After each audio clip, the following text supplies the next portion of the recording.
Okay. Tonight, shiur nishma Levi Morido Ber Meir Ben Ruven Halevi Imi Mirati Rachel Bat Harav Michael, and this week we start Sefer Devarim as always on the Shabbos before Tisha B'Av. We start the last book, and this in terms of time elapsed. This is the shortest of the Chamisha Chumshei Torah. The entire book takes 5 weeks. And it's basically Moshe's farewell address to Am Yisrael. Before I forget, I just remind everybody, next week, being the Tisha B'Av is Wednesday night, we're going to do the shiur will be on Tuesday night, Bezrat Hashem, not on Wednesday night. So let's get that out of the way because I might forget what that. These records reveal is astonishing. The Bible was created over. What is going on? Everybody, if you can please mute. It's not me, I hope. That's not my computer. Okay. Tonight's shiur about Devarim is going to focus entirely on the first pasuk of today's parsha, this week's parsha, which is a very seemingly strange parsha, pasuk, excuse me. And we're going to first read it, and then we're going to go through it a little bit and see what the parshanim have to say about it. So, the pasuk begins with Elah Devarim, which literally means these are the Devarim has two meanings in Hebrew. It means either words or things. One of the reasons it means both is because we define things by what we call them, words. So the two are connected. Davar also might mean an event in other contexts. So there are all sorts of different things. But here it appears that from a very literal, simple perspective, it's Elah Devarim. These are the words, because it's Asher Diber Moshe, I'll call Yisrael, that Moshe spoke to all of Israel. Notice, interestingly enough, we're going to see what perhaps get to where the Parshanim talk about this, but it says El Kol Yisrael, to all of Yisrael. It doesn't mention the word Kol B'nai Yisrael. It doesn't mention El B'nai Yisrael, which is a very frequent concept that we have throughout the first 4 books of the Torah, or the first, I should say, the 3 middle books of the Torah, where you have Vaydaber Hashem Moshe Lemor Daber El B'nai Yisrael. But here it's El Kol Yisrael. Be'ever HaYarden, literally on the other side of the Jordan, or on the side of the Jordan, on the opposite side of the Jordan. And again, there's always, somewhere is always opposite side of the Jordan, because if you're standing on one side, the other, if you're standing on the west, the east is the opposite side. If you're standing on the east, the west is the opposite side. Bamidbar, in the desert, Barava in the, what, Be'ever? Beyond the Jordan. Aver means the other side. I mean, we think back to Avram is called Ha-Ivri, the Hebrew, the Ivri, but why? Because he came from the Avanar, the other side of the river. He crossed the river. Vayavor, by Jacob, when he crosses the Yabok ford, it says Vayavor, the same root, Aver. Aver means to cross, to be on the other side. I don't know why, but okay, that's his translation. Good. Bar Midbar in the desert, Barava in the valley, Mol Suf. Mol means good question what it means. It generally is translated as opposite Suf. Bain Paran, between Paran and Bain Tofel. Now, if you look up in a dictionary, it will tell you that the word Tofel means bland, as in a very bland food or bland diet. So somewhere between Paran and Tofel, V'lavan and white, V'chatzerot and courtyards, V'di Zahav, and not sure what D means. Some translators dye, enough gold. But we'll see what all these things mean as we go through the Parshanim. Again, basically, it's the introduction to the whole book of Devarim, which are all Moshe's farewell address to Am Yisrael. Remember, it's being delivered to the generation that has grown up in the desert, not the generation that left Egypt. We're 40 years removed from that, and Moshe is speaking to them. Okay, so Rashi says very, very simply, Elah HaDevarim Lefi Shehem Divrei Tochachot. These words that Moshe is going to speak are primarily words of Tochacha. How do we translate Tochacha? Rebuke, generally. In other words, Moshe is going to remind them of all of the things that went wrong during the last 40 years, and try to instill within them an understanding of why they shouldn't be repeating these same mistakes. They have to make their own mistakes, right? They're going to make their own mistakes, but they should learn from the past and not repeat the lessons of the past. Umana Khan. Now Rashi says that all of the rest of the first verse, every word after that is counting a place. So Rashi says this entire list of place names has absolutely nothing to do with where Moshe is presently. It's all places that Bnei Yisrael angered Hashem. Lefichach satam et devarav itzkiram beremez. Therefore, he disguised his words, he hid his words, his meaning, and he only remembered them by hinting to them, mipnei kavodan shel Yisrael, out of the honor and respect due to Am Yisrael. So Moshe is really teaching us for posterity a lesson, but he's trying to do it in code so that we don't embarrass anybody, specifically those who were involved in all of these things, I guess.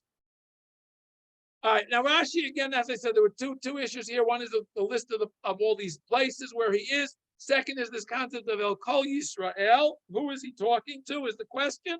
And Rashi very, very takes this literally. El Kol Yisrael. He is speaking to all 600,000 plus people, men, women, children. Everybody is there.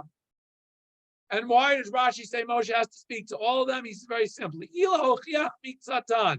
Had he invited only a group, a part of Am Yisrael to this farewell address, the ones who didn't get invited would have said, you guys were listening to Moshe all this time and you never argued back with him. You know, you should have told him he got it all wrong. Had we been there, we would have told him all the answers to all of his problems. We would have told him why it didn't apply to us. It wasn't the right speech to give, wasn't the right lessons to give. He just missed the boat. Therefore, kansam kula. Moshe says everybody was, Rashi says everybody was there. The Amar lahem are kulcham kan. And Moshe says, hinting by inviting everyone and telling everyone to be there, you're all here. Call me sheyesh lo tshuva yashiv. Anybody who has anything to add or to answer or to respond, you're welcome to get up. You've got the platform here. You've got whenever you want to speak, you can speak. Anybody is welcome to come up and speak and respond to what I'm saying. And now Rashi is going to spend the rest of his commentary on verse 1, explaining what all of these place names allude to, what specific sins these place names allude to. So it says, Bamidbar, they were in the desert. Lo Bamidbar Hayu, they were not in the desert. El Barvot Moab, they were in the plains of Moab. We know that because we just ended parshat, let's see, it was at the end of parshat Pinchas. It says, at the end of parshat Balak, tells us that Bnei Yisrael were camped in Arvot Moab, and they haven't moved since then, and we know they're going to be there until Moshe dies, and they start traveling back, continuing to cross the Yarden. So Umahu Bamidbar. So why does it say in the desert? For what Bnei Yisrael angered Hashem while they were in the desert. She'amru, they said when they first left Mitzrayim, there was no Mitein Mutenu b'Yad Hashem b'Eretz Mitzrayim. They complained when they first got to the Midbar right after they crossed Yam Suf. They complained to Hashem. For Arava, again the plains. B'Shvil ha'Arava shechatu b'Baal Pa'or b'Shitim b'Arvot Moab. Arava alludes to the sin of Baal Pa'or, which happened in Arvot Moab. Suf, opposite Suf, Amashim Rubi Yam Suf, refers to the fact that they angered Hashem at Yam Suf when they crossed, or before they crossed, formerly Yam Suf, before when they first arrived at the Sea of Reeds. What did they say? They complained, Moshe, hey, we're cut off. The Egyptians are behind us. The sea is in front of us. We got nowhere to go. What's the matter? There weren't enough graves in Egypt yet. Take us here to bury us here. And suddenly when they left the Yam, they complained. As it says in Tilim, Vayamru al Yam, the Yam Suf, that they rebelled against Hashem at Yam Suf. Now, here's another one. The pasuk then continues with Bein Paran Uvein Tofel Vilavan. So we have three place names: Paran, Tofel, Lavan. Amar Rabbi Yochanan or Rabbi Yeshiva Nochai, whichever version we quote of Rashi. Chazarnu al Kol Hamikra. We went through the entire Torah. V'lo makam sheshmo Tofel v'Lavan. We don't find any place named Tofel and any place named Lavan. Lavan. Yes, Paran we find. Okay, but what is Tofel and Lavan? He's saying Tofel v'Lavan is an allusion to their complaining about the man, because the man was taflu, it was bland, and the man was white, as it says, it was this white thing. They were they complained about the man, they'd had enough man.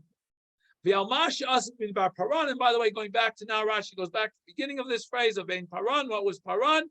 Al Yidei Meraglim, because Midbar Paran was where they sent the Meraglim, and obviously that was another one of the Chata'im that they did.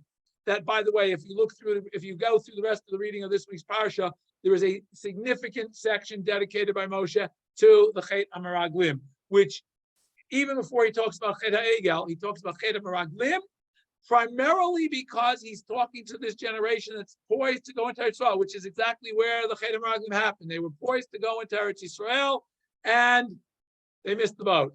They missed the opportunity. Moshe does not want that to happen again to this generation. That's why he spends so much time in the beginning, in the opening of his address, on addressing the Chet of the Meraglim. V'chatzerot. What was Chatzerot? Machlukuto shel Korach. Korach's rebellion. Davar acher, or another interpretation of why Chatzerot, hayalahem lilmod b'ma siti leMiriam b'chatzerot. Miriam was punished at Chatzerot. Bishvil lashon hara v'atem nidbartem b'makom. You should have learned from the fact that Hashem punished Miriam for speaking lashon hara at Chatzerot. You didn't, and that's why the Chet HaEgel happened. So that the Chatzerot is connected to already Paran, the Chet HaMeraglim. So Rashi gives two possibilities of what Chatzerot refers to.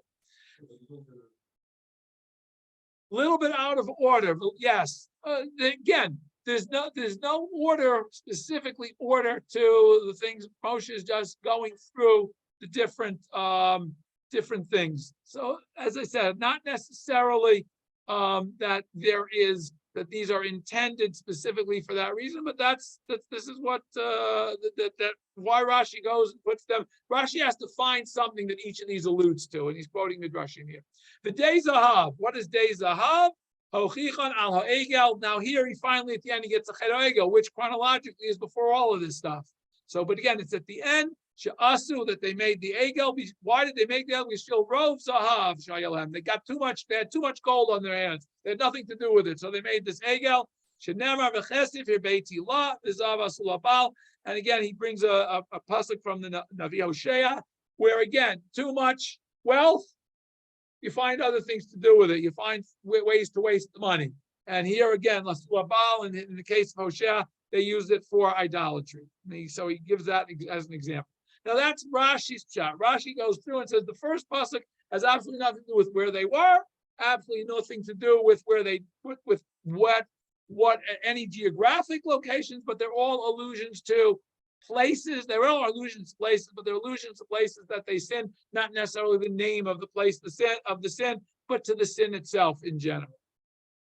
Okay, that's the first perspective. And as a kid, when you learn this chumash, you learn it with Rashi. You don't learn any other parshat. You assume, okay, that's pshat in the pasuk. But in reality, if we look through the other parshat, we're going to find a couple of different approaches to this whole list of places. Rashbam, we're going to start with. Now, Rashbam, Rashi's grandson, is always the one who looks for pshat. What is the pshat of the pasuk? What is the simple translation of the verse? And he comes up with a very different conclusion that his grandfather came up with. Lefi pshuto, according to the simple translation of this verse, kol aniskarim bepasuk zeh mekomothem. All of the things, all of the places, all the things, the words named in this pasuk are places. Kimo shematzinu sheregilim hapsukim latet siman betoch siman. That you need all of these different descriptions of the place they were at to fully understand the place. And he says this is common scriptural technique to be able to pinpoint a specific location.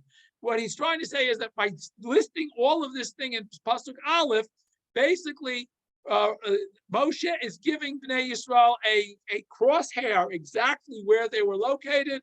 Why? Good question. Why he needed to do it? But Rashbam is now going to quote a whole sequence of places in the Torah where we have the same phenomena, that a place is described not just as Chaim's house, but Chaim's house is next door to so-and-so and across the street from this one and down the block from this one, and gives lots of parameters so you understand where they are. Okay.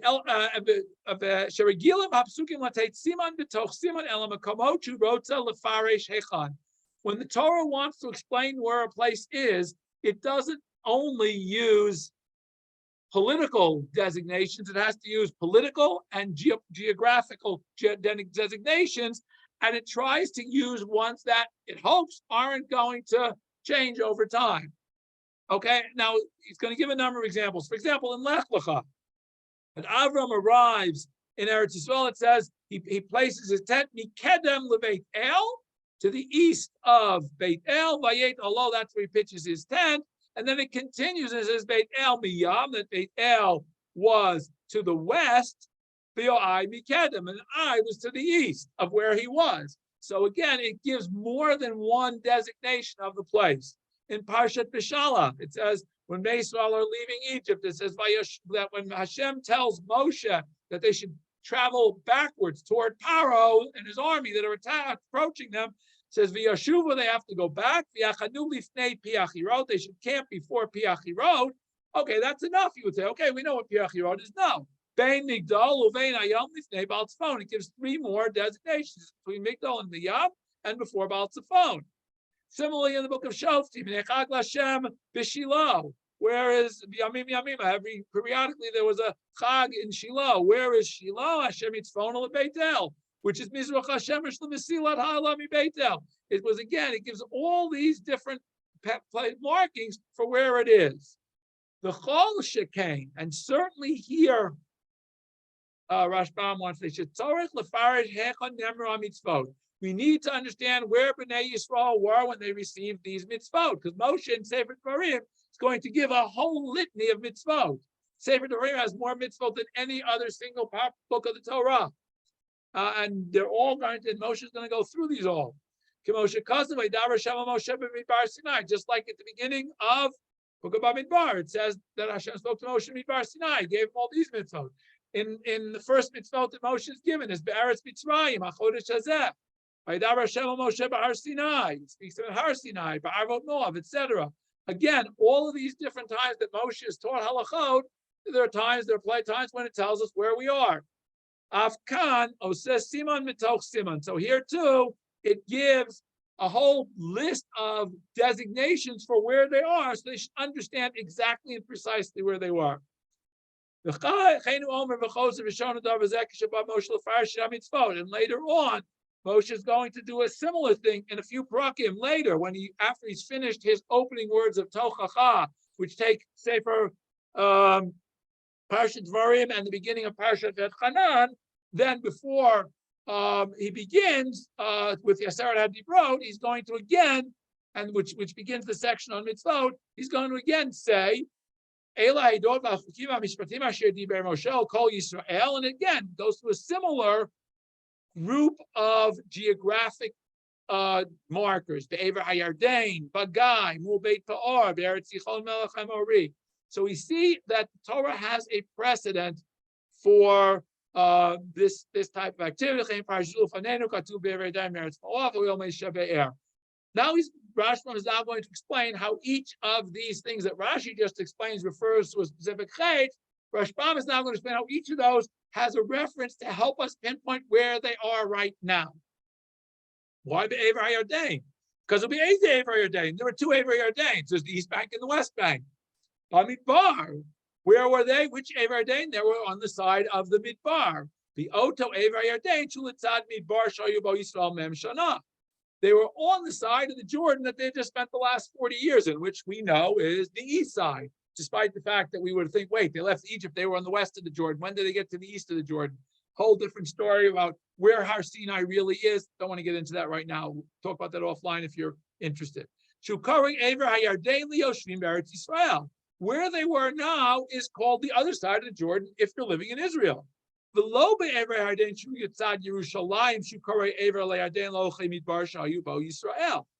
so the pasuk has to simply say, okay, Ever Hayardain, there are two places that are called Ever Hayardain. Which one? They're on the Midbar side. The Midbar side is the East Bank. But Arava. Okay, so that's very nice. Where were they in Evarim? The Eza Makom Bamidbar. The Osa Midbar Shabravot Moab. They were on the side that was near the desert that was on Evarot Moab. Because in theory, if you think about it, there's deserts on this side of the Jordan too.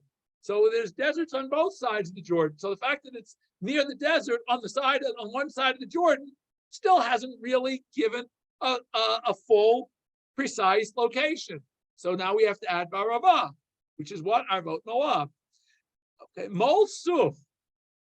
Sim Sheyam Suf Matchil Mimizrach Eretz Yisrael. Yam Suf is to the Mizrach, the west of Eretz Yisrael.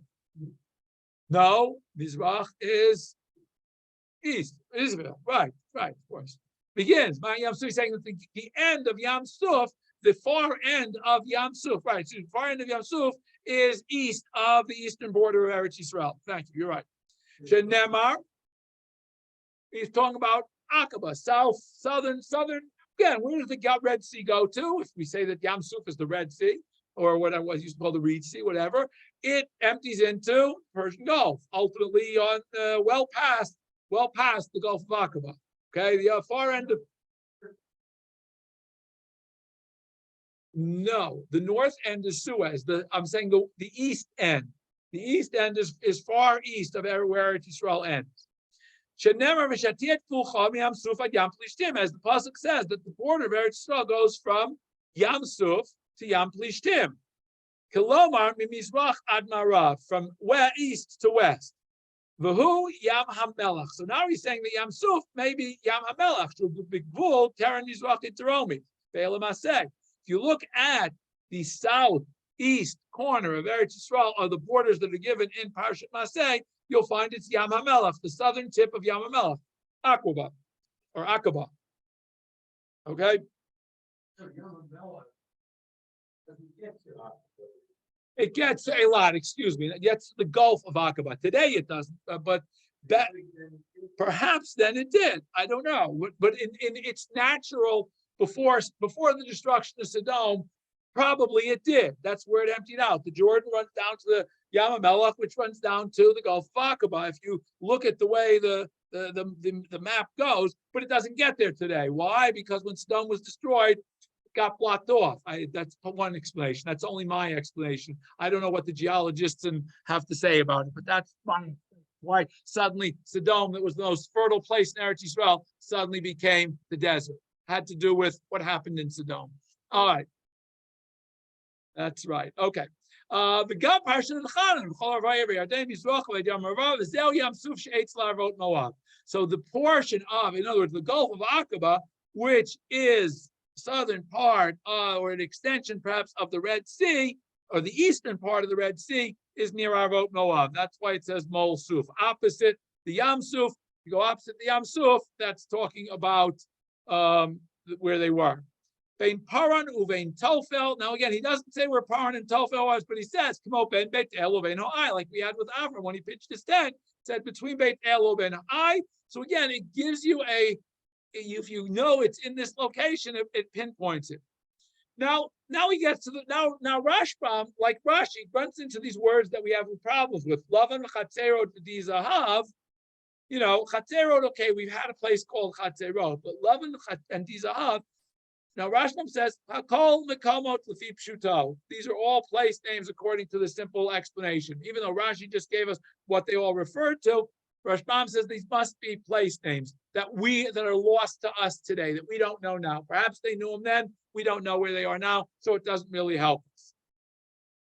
And he says, Dezahav is kmo bat Mezahav. We have a person called Mezahav in Parshat Vayishlach among the kings of Edom. One of them was somebody bat Mezahav, Meitaval bat Madred bat Mezahav, and which is a shame. So Dezahav is also probably a name of somebody who the place got named after. That's okay. So Rashi, as I said, all of these place names have an allusion. Rashbam says they're all really place names, and now we get to Bechor Shor, a third, which is sort of a little bit different. But first, before that, he's going to try to give us a little bit of background here. Bechor Shor says the following: Samuch lemitato Sider lohem et haTorah k'dei shelo yishtaku hamitzvot. The purpose of Moshe's farewell address is not, as Rashi says, it's to give them tochacha, to give them, to tell them all the mistakes that have been made in the past and not to repeat them. It's to teach them all the mitzvot of the Torah and to review them and to put them in an order so that Bnei Yisrael won't forget the mitzvot once Moshe is gone. The Omer ki eila hadorim shu maskil lehem achshav. And he says all of these things that Moshe is now reminding them, all of these mitzvot, all of the things that Moshe is reminding them, Nemru bi avar be'ever hayardain. They were already taught. They are now being repeated in Ever Hayardain. Ba'arava, ba'arvot mo'av, amar Moshe lehem. So the first two, Ever Hayardain and Arava, those are to tell them where they are now, or where they were when these mitzvot were given, and the rest are to tell us where they were during different points in time through their travels when these mitzvot were given. The Nitlo Hem Molsuf. Some of the mitzvot were given to them when they were opposite Yamsuf. Kilomar, li'achar shegaza lehem HaKadosh Baruch Hu Yamsuf. After Hashem split the Yamsuf. Now, Molsuf, Rashi translated as opposite Suf, opposite the Yamsuf. So did Rashbam. Chorshar is going to give a different translation for what mol is. Mol lashon gezer. Mol is a lashon of splitting, cutting. How do we know that? Well, mol at Bnei Yisrael. Brit Milah. Why do we call it Brit Milah? Because something is cut off. So he says mol suf means the cutting or the splitting of the sea. So that's referring to when the sea was split, they were given at Yam Suf, they were given different mitzvot. Gazar Israel. Again, the whole point of mol is to split. Elisha Oto Lashon Tzivui, the difference is mol is Lashon Tzivui, is Esham, Shem Davar. Gemol Gozer Yam Suf Li Gizarim. Okay, and he says Onkelos does the same thing. Bein Paran of Ein Tofel. Now, Paran hu Har Sinai. Paran, it refers to Har Sinai, not to Midbar Paran, where they sent the Meraglim from, according to Rashi and according to Rashbam. It's Har Sinai. Ki Midbar Paran and Midbar Sinai Echadu. He says Midbar Paran and Midbar Sinai, two names for the same desert. So when here Moshe says Paran, he's talking about all the mitzvot that were given in Midbar or Har Sinai. Ubein Tofel. Now he gets again to these words that everybody has the problem with. Bein Tofel, Lavan, and Bein Lavan, Lavan Chatzeru, these are those words. So Bein Tofel, nearly, appears to me, Shazehu Mara, that Tofel, which in Hebrew it says the word for bland, refers to Mara. Now we know what happened in Mara, the water was bitter. Al Shem Shayu Hamayim Marim. There the water was bitter. Since they could not be, they were not potable as they were, they required some fixing. Kimo, therefore they're called tofel. They were bland. They couldn't be used before they were fixed up. Kimo, heyachel tofel mivli melach. Pasuk in Eov that says, can one eat bland food without salt? So again, just like that tofel, bland food, needs salt to make it edible, so too the waters there needed some fixing to make them potable. And here what Rashi is, what the pasuk of Moshe is doing is not counting the places where they angered Hashem, not giving different markers for where they are today, but counting all the places where different mitzvot were given to them. The Nakat Paran Dezeu Sinai Tchila. That's why it starts with Paran, which is Sinai. Shehu Ikar Netinat Torah, because that is the primary place where Bnei Yisrael were given the Torah. The Achakach Mara, which he says Tofel is Mara. Tichsiv Ba Sham Samlo Chok Mishpat, because in Mara they were given some smattering of mitzvot. The Lavan Vachatzerot Kemo Sedei Chatzerot Ustei Kore Lavan Kemo Sedei Lavan. Says Lavan and Chatzerot Lavan is really an adjective describing Chatzerot, like the field of Chatzerot or the area of Chatzerot, the region. She'afu nemar mitzat Torah, because even there they were given certain mitzvot. That's his first perspective of these words that are challenging at the end of the pasuk. Inami gives another interpretation of what this Lavan Chatzerot means. Al Shem Nitnaga Miriam Sham. The reason Chatzerot is called Lavan is because that's where Miriam got her tzarat. Kore chatzerot lavan. Therefore, it says lavan and chatzerot. He's saying are the same thing. Why does it refer to chatzerot as lavan? Because that's where Miriam got tzarat, and we know Miriam is b'tzarat kasha. Like tzarat is white. Shu lavan. What is dizahav? Now remember, Rashi says interestingly, dizahav refers to the ega. Rashbam said it's a place name. We don't know where it is. In Bechor Shor gives a very interesting thing. What is Dei Zahav? Refers to Ohel Moed, the Mishkan. Dei Zahav refers to the Mishkan. Lefi Shayu Krashim Mitzupim Zahav, because the Krashim, the poles of the Mishkan, were coated gold. That's why Dei Zahav refers to the Mishkan. Where, what, and why does it refer to the Mishkan? Oh, and why? Where's the Dei come from? Dei means enough. The amount that was contributed was enough for all of the work they had to do to build the Mishkan. So Dei Zahav means the thing that was constructed when they had enough gold.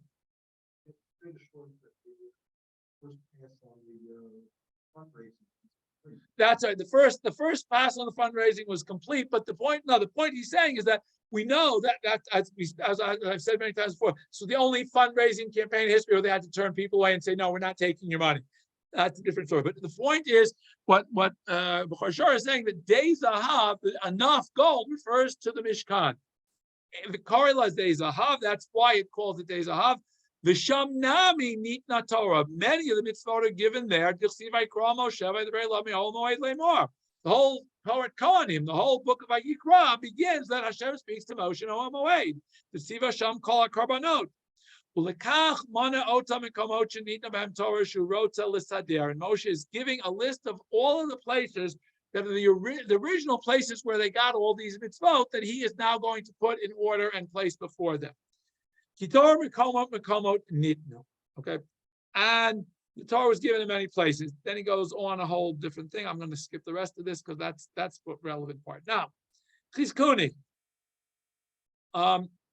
also has an interesting comment on the whole comment on who is Moshe speaking to. Eila Hadvarim. Now, first he quotes a very well-known comment that Rashi makes at the beginning of the parsha of Mishpatim, where he contrasts the word Eila to Ve'ela. Here he says, Kol makom shtempo Eila pislat harishonim shari rishonot mitzvot mishpatim ve'ela rubam divrei tochacha u'musar. Why doesn't Moshe begin with the words Ve'ela Hadvarim? Part of the Torah.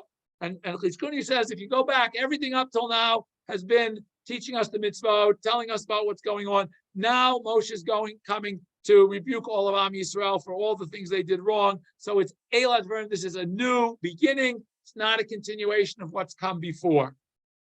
Okay, El Kol Yisrael. Now he spoke to all Yisrael. Melamed. This teaches us Shayakolo Shel Moshe Holech Shiur Machane Yisrael.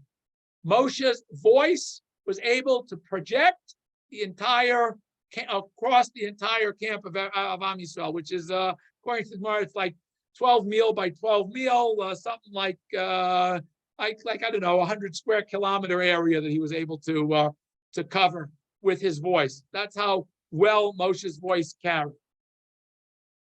The Ever Hayardei. Again,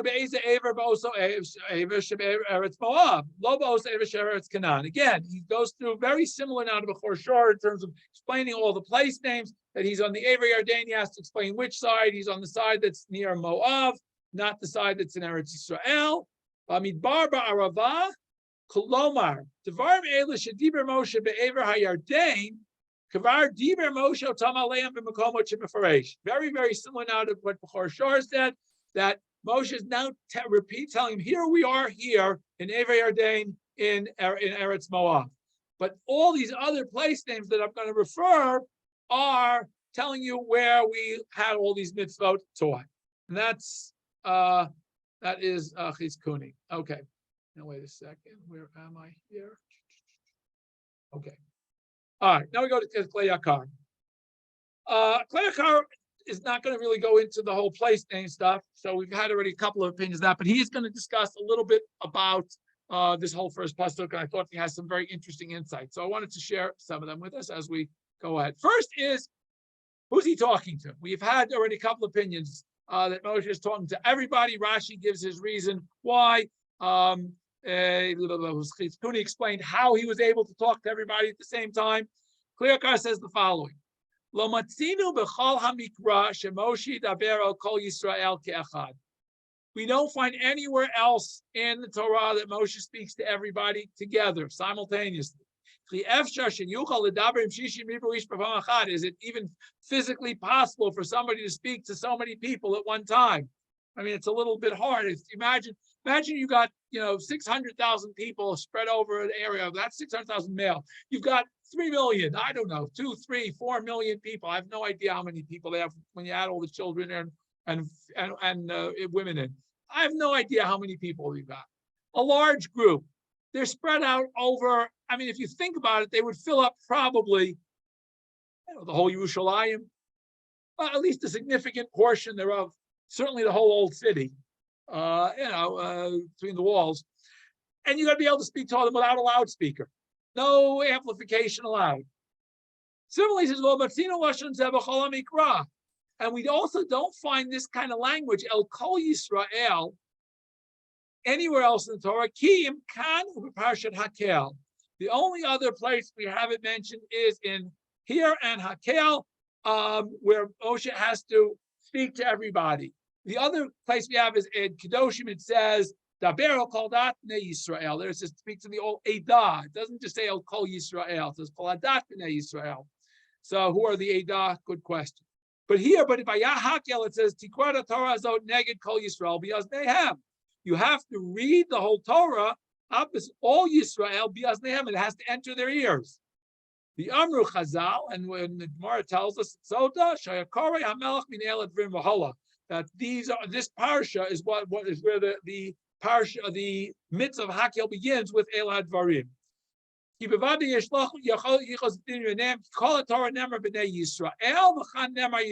also have a comparison there. It also says the same thing. Neged Kol Yisrael. It doesn't say Kol B'nei Yisrael by Hakel. It doesn't say Kol B'nei Yisrael here. Yisrael diber v'alo B'nei Yisrael diber Kol Devarav. Obviously, he's always speaking to B'nei Yisrael. So really, Clark says, I don't understand how he could possibly be speaking to all of Am Yisrael. So what does it mean, El Kol Yisrael? Nekara, what? Again, nace is clearly, remember, a nace is typically, Alan's question was he doesn't allow, Clark says he doesn't seem to allow for a nace. It's not that he doesn't allow for a nace. Generally, we know that a nace happens only under extraordinary circumstances. When there's a specific necessity for Hashem to perform a specific miracle. Obviously, Kleyakar is of the opinion that wasn't necessary here. There was a way to get the word to everybody without relying on a miracle that Moshe's voice is amplified that you can hear it in the whole camp. That's the assumption I'm making. So here's what he says.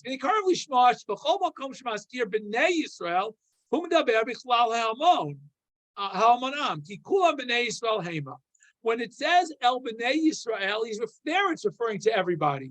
Now, how did Moshe teach everybody? He couldn't have taught everybody by having them all gathered around. And the Gemara, I don't remember where the Gemara is. It goes through a whole say of how Moshe normally would teach it. He would teach it first to Aaron, then Aaron would sit next to him, and then he would teach it to Aaron's 2 sons. Then Aaron's sons would sit next to him and Moshe, and then he would teach it to the Shivim Zakanim. And then he would teach it to the Rosh Mishpachot of Am Yisrael, each family head. And then they would have the job of sharing it with everybody else. Of a Makom Shemaskir Yisrael, when it says only El Kol Yisrael, it doesn't mean all 600,000. It means Im Hagedolim Sheb Yisrael. It only refers to the leadership. In other words, Moshe is giving this farewell address not to all of Am Yisrael, according to Leikar, but to the leadership. Probably the Sarei Alafim, the Sarei Meot, the Sarei Chamishim, and the Sarei Asarot, all the officers, everybody who was somebody. In other words, somebody who was in charge of a group of people. That's the assumption that's I think is what he means, Gedolim b'Yisrael. Asher kol echad b'shem Yisrael saba yichuneh v'domela.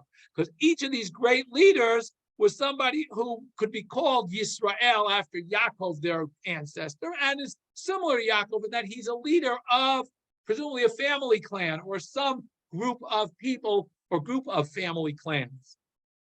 Well, why now? So the question Clea Cardinal wants to address, okay, I just told you who Moshe is talking to. Why is he talking to this group of people? Well,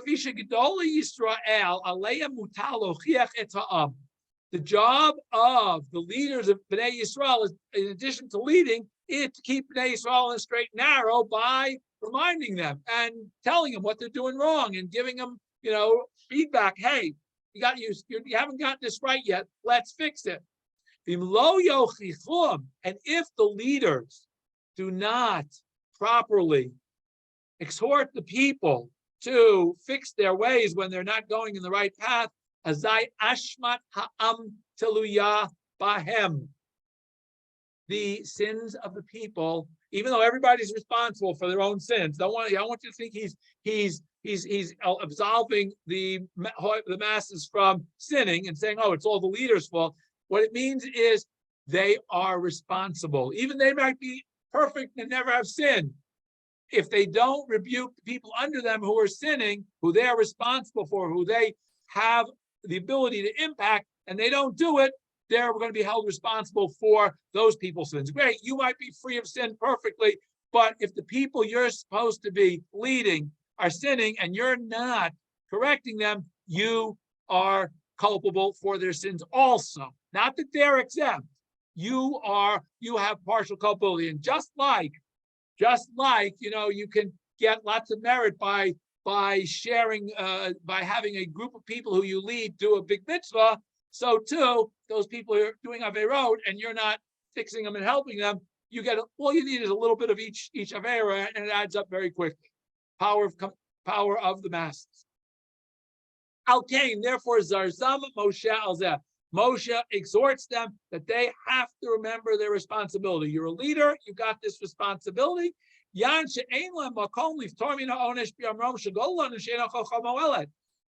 They can't escape the punishment for their lack of exhorting the people by saying, we knew it wouldn't help anyway. Doesn't work. That's what they can complain. Hey, these people are stiff-necked people. Talking to them is like talking to the wall. Why bother wasting our energy? Moshe says, doesn't work. Maybe Hashem knows that they won't listen. Maybe Hashem, like silly, you think it's and he's going to mention Yirmiyahu specifically.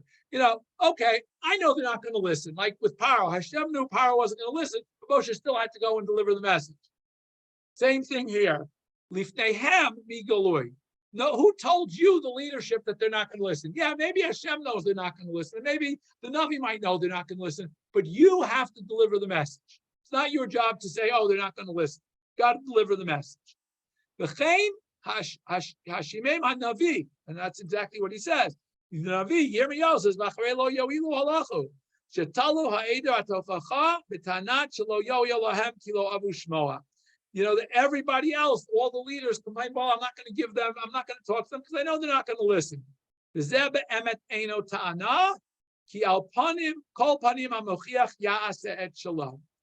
Everybody who is in a position of influence has to make an attempt to try to correct people who are going off the way. No matter how much you are certain they're not going to listen, if you want to make sure that you are not going to be punished, blamed for your portion in their sins, you have to make sure you do your job. Kol makom. Now Moshe says, okay, I'm the leader. I've got to teach these leaders what is the proper course for giving feedback that will be listened to. How to get them to try to what can we do to try to get people to get the message?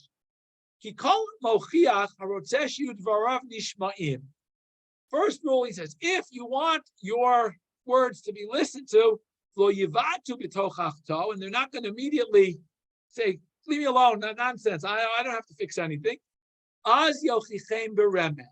He should give them the tochacha, not write out black and white in front of them in big letters to begin with, start by hinting to them that they need to fix their ways. V'lo b'perush.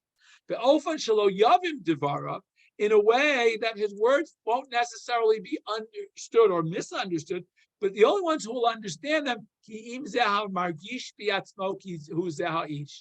if you give your rebuke, and you're giving this as public rebuke rather than one-on-one rebuke, if you give it in a way that hints to things, then the people who are receptive to the message will get the message. And the ones that won't.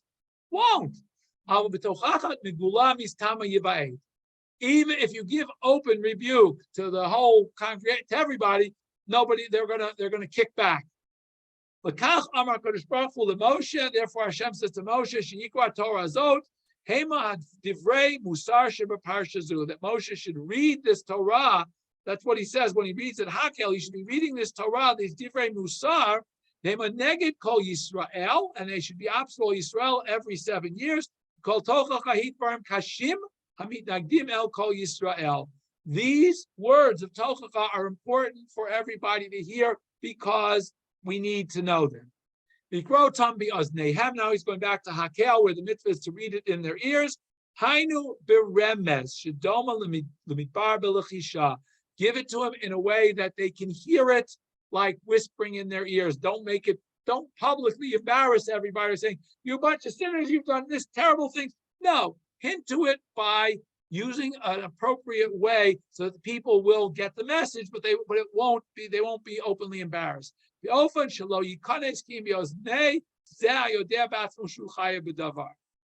way is the proper way to present public rebuke, communal rebuke, is by making sure that the message is delivered in a way that people who want to understand it will understand it. People who aren't interested in understanding it won't understand it.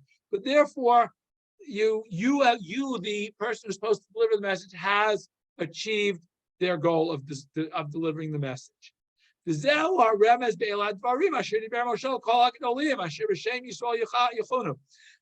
is the hint of this pasuk, the opening pasuk, that what did he tell them? What did he want to teach these leaders? If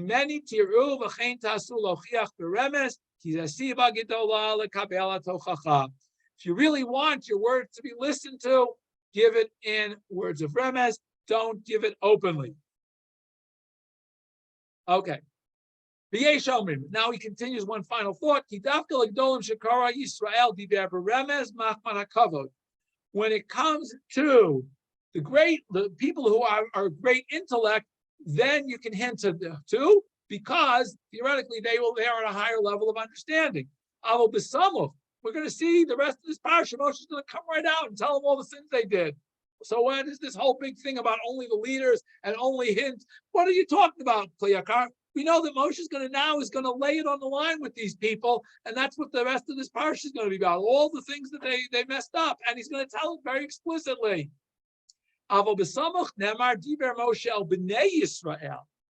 on, it's going to say these are the words that Moshe spoke to all Bnei, to Bnei Yisrael, not to Yisrael, the leaders. That's the masses. There he doesn't pull any punches. He repeats and tells them all the events of Cheder Meraglim, the Cheder Egel.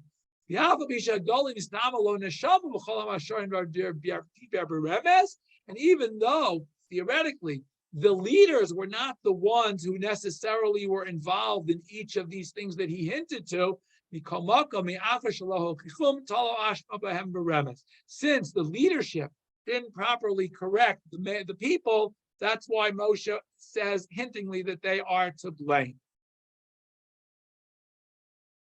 Okay, I think we're going to stop here with Kliyakar, and we're going to go quickly if we can. Oh wait, okay. Ben Parp to the end of the Kliyakar. Rashi has Kliyakar has a very interesting comment here. Lashon bein uvein ein lo shachar v'yeshuv klal lepirush Rashi.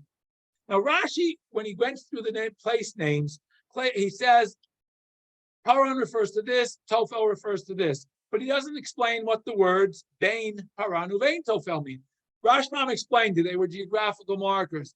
But why does it say, why are all the other places, according to Rashi, listed? It says, Chatero, Dizahav. Why didn't it just say Paran and Tofel?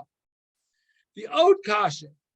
And another question that he wants to ask is, and I'm running out of time, so I'm going to just go through this quickly. Basically, he says the Bain Paran of Ein Tofel refers to Mei Merivah, because it happened between the time the sin alluded to in Paran, the Meraglim, and Tofel, the sin of the Man. So between those two was the Chet of Mei Merivah, where the people complained about water, and and that's why it says Bain Ubain. So I'm going to skip this inside. I'm just going to go through it very quickly. That he puts this together. Okay. Final thought of the Klei Hakar in the words Bain and Bain. Lashon Bain Ubain Makom iti lahosif shenit yadil lefarsho. I'm going to try a different explanation for what this Bain and Bain. So the first one is the Bain and Bain refers to something that happened between the two, and it's a little hidden. He doesn't want to allude to it. Alma de Baine ben Shiva Asar B'Tammuz L'Tisha B'Av. We happen to be in the period of the 3 weeks, in Hebrew known as Ben HaMitzarim, and Klei Hakar says that Bain Paran Uvein Tofel alludes to the 3 weeks. How does Bain Paran Uvein Tofel allude to the 3 weeks? Ki Paran Hainu Maseh HaMeraglim. Paran refers to the Chet HaMeraglim. Shebo Bachu B'Chiyah Shel Chinam, where when the Meraglim got back that night, it tells us, the pasuk says, Bnei Yisrael cried out that night after they got back, the hukba b'chiyah lidorot, and this is B'leil Tisha B'Av. So Bain Paran refers to the Chet Meraglim, which happened on Tisha B'Av. The Tofel, what does Tofel refer to? Hainu ha'egel asher asu. This refers to the Chet ha'egel. Kimashe perush Rashi shetaflu al Haman ein lo dimyon b'mikra v'yotar yanachonim hayarashi mefarshim miloshen hayochal tafel b'bli melach. Same pasuk that was quoted above, that something that was bland. Ki kol davar she'ein bo tam mikra tafel. Something that has no taste is called tafel. V'zeh yamaskim l'divrei Rashi. That would make sense according to Rashi's sense that tafel refers to something that has no taste. Why does he use the lashon tafel to hint to the Chet ha'egel? Many other places we have a word related to the word tafel referring to avodah zarah. He gives a couple examples in Yirmiyah.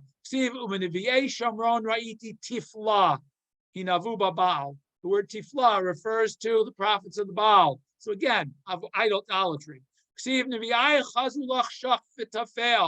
The false prophets saw falsehood and tafel. Again, idolatry. Yecheskel refers also to idols as things of tafel. What? And we do today. Tifla, yeah. I mean, the word tafel is again referred to in the Talmud. As tafel refers to avodah zarah. Was that enough? Tifla Elohim. They dismissed Hashem.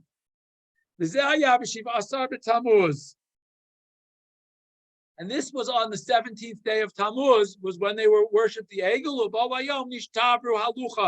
And that was the day that Moshe broke the luchot.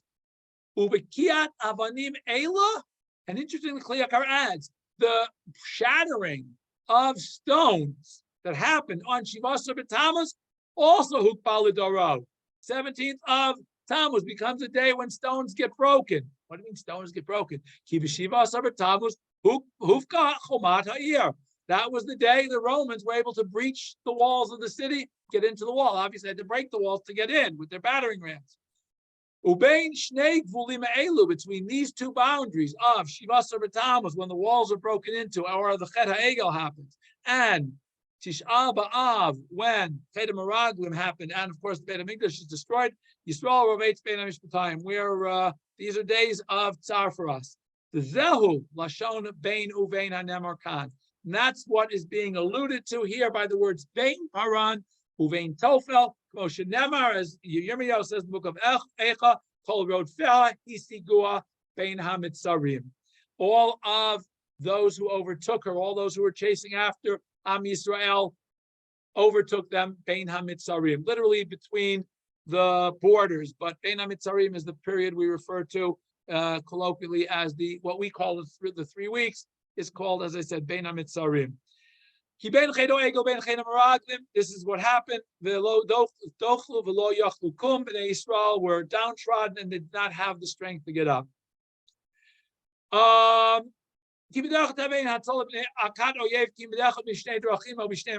only 2 ways a person can naturally be saved from his enemies. One way you can beat your enemies is if Hashem is on your side. If Hashem is fighting with you, then you're okay. If you're serving Hashem and Hashem is fighting with you, then you got it made. Even if naturally, you're not necessarily the greatest military power on earth. Doesn't matter. If Hashem's fighting with you, you're okay.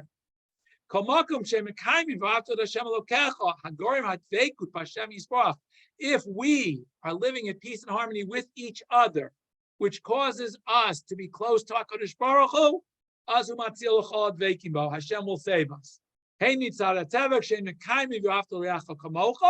Either from the natural perspective, because when we are united, then everybody helps everybody else. And even if Hashem isn't necessarily helping them,